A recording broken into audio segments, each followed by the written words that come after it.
I cost my landlord $50,000. My landlord was a real piece of work and violated so many laws. But again, I was new to the whole process. He knew that and took advantage of my ignorance.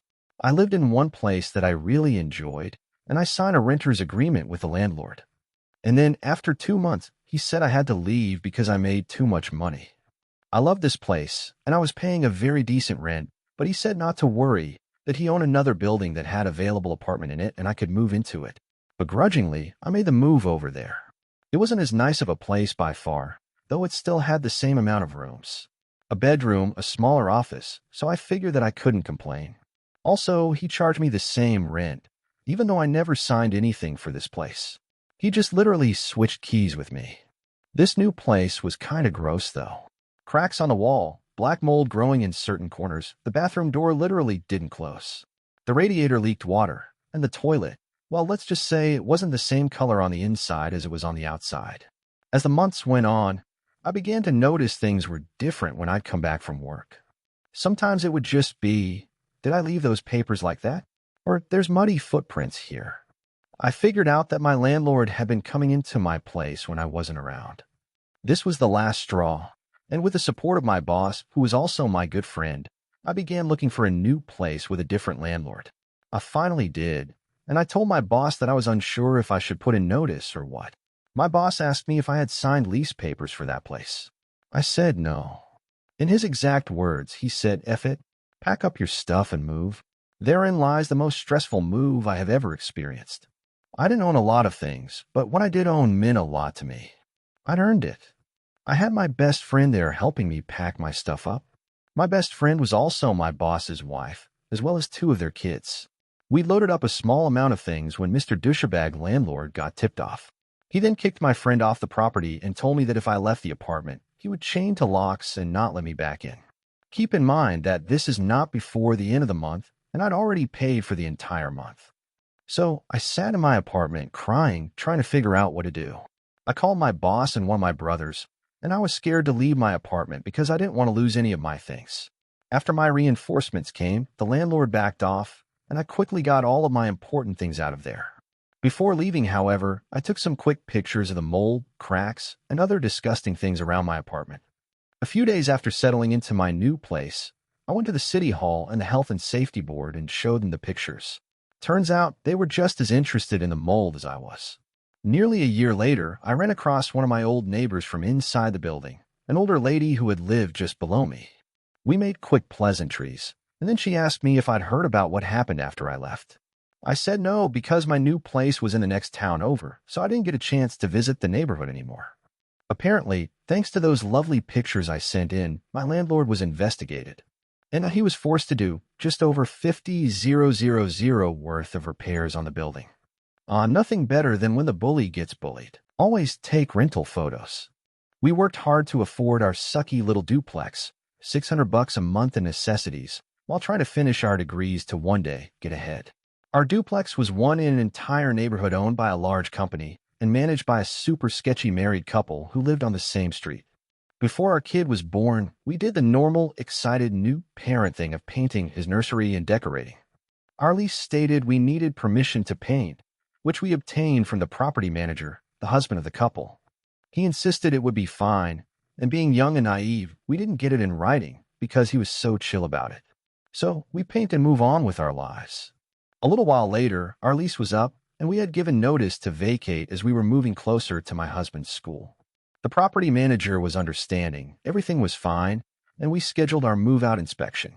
Prior to this inspection, we specifically asked him for the name of the paint color we needed to use when repainting the nursery. He flat out refused to give it, saying it was unnecessary to paint, as we'd been there for so long they'd be painting the whole duplex anyway. Okay, cool. Move-out inspection day comes and goes. We left the house in better shape than we found it, aside from a small area of torn carpet right along a seam in the doorway. The property manager inspected and said everything looked great, and we should get our whole deposit back, $400, minus a few bucks for the torn carpet. Sounds good, boss. Enter a period of weeks where we waited and waited for our deposit, eventually leaving messages upon messages with false promises or no return calls at all. Eventually, over a month later, This culminated in a phone call with a property manager where he said, and I remember this almost verbatim, "I don't know what you're so worried about anyway. It's only like 200 you're getting back." He cited the painted nursery and the huge mess left behind as deductions.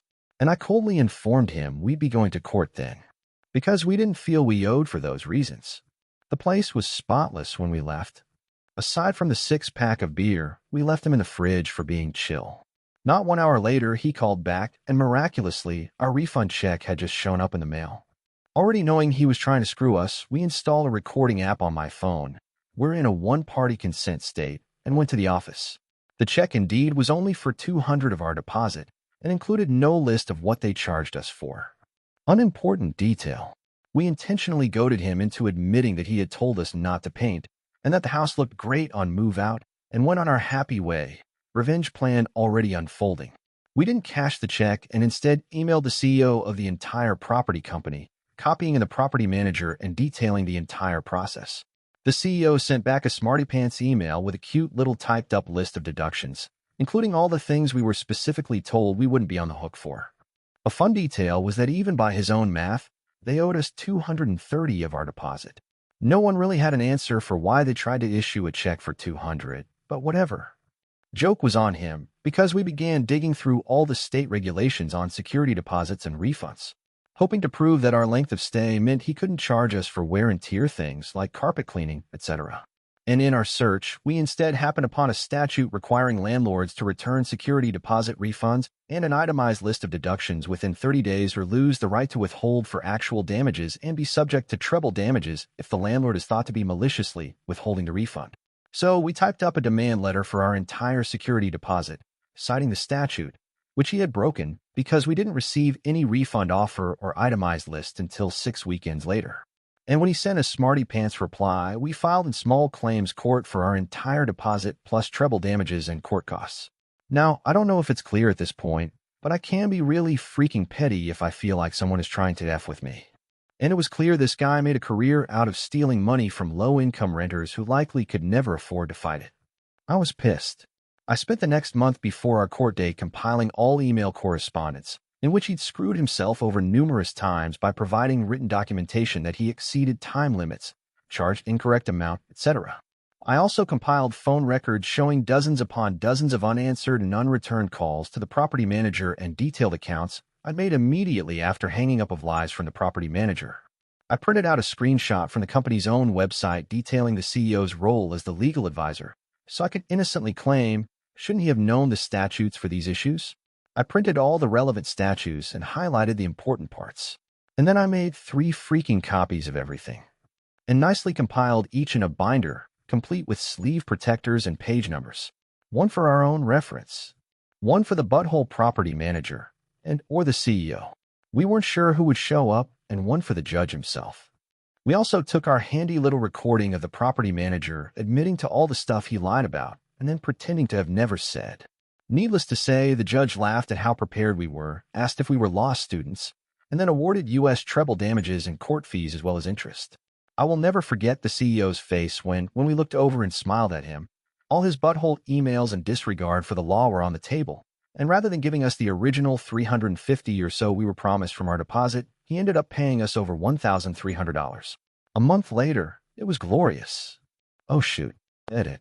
I completely forgot until my husband and I were just laughing hysterically about this. But the CEO also filed his response to our suit with a counterclaim for $1,225 for expenses incurred as a result of the actions of plaintiffs.